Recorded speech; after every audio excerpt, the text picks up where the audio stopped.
मैंने प्राइमरी जो मेरे स्कूल था वो मेरे गांव के एक गवर्नमेंट प्राइमरी स्कूल टांडा उसका नाम था, वहाँ से हमने पढ़ा प्राइमरी की एजुकेशन।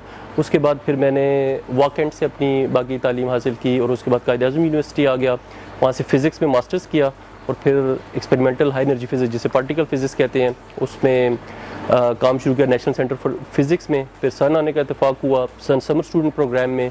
फिर वहाँ के बाद मैंने पीएचडी कायद-ए-आज़म यूनिवर्सिटी से शुरू किया और फिर मुझे सन पे एक स्कॉलरशिप मिल गया। फिर मैं अपनी पीएचडी की रिसर्च करने यहाँ आ गया और उसके बाद फिर सन ने मुझे एक जॉब ऑफ़र की पीएचडी कंप्लीट करने के बाद। अभी मैं सन पे जॉब कर रहा हूँ एज अ अपग्रेड। एक हमारा एक प्रोजेक्ट है, नए detectors, new generation of one of the muon detectors हम बना रहे हैं, तो मैं उस प्रोजेक्ट को लीड कर रहा हूँ। और मेरी जो अभी बुनियादी काम है वो नए डिटेक्टर बनाना, उनको टेस्ट करना, उनसे कॉस्मिक रेस के साथ उनका डेटा लेना और फिर इवेंचुअली ये जो हाई रेडिएशन इन्वायरमेंट में वहाँ पर लगेंगे और फिर ये जो लार्ज हेड्रन कोलाइडर का जो अगला फेज़ है उसमें वो ऑपरेट होंगे उन चैलेंजिंग कंडीशंस में। पाकिस्तान अभी सन का एसोसिएटेड मेंबर स्टेट है। ये 100 ममालिक की कोलैबोरेशन है, पाकिस्तान उनमें से एक है और जो एसोसिएटेड मेंबर है।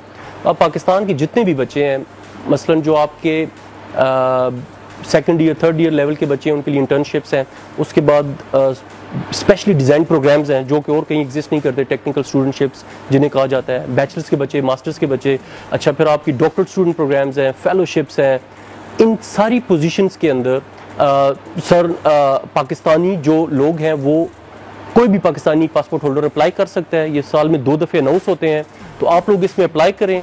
और जिस तरह हम आपके सामने हैं, इन्हीं स्कूलों से आए हैं, तो आपने जस्ट फॉलो करना है, अप्लाई करना है, अच्छी एप्लीकेशन तैयार करें और बेतहाशा प्रोग्राम है, बस अपने आप को वेल प्रिपेयर्ड करें।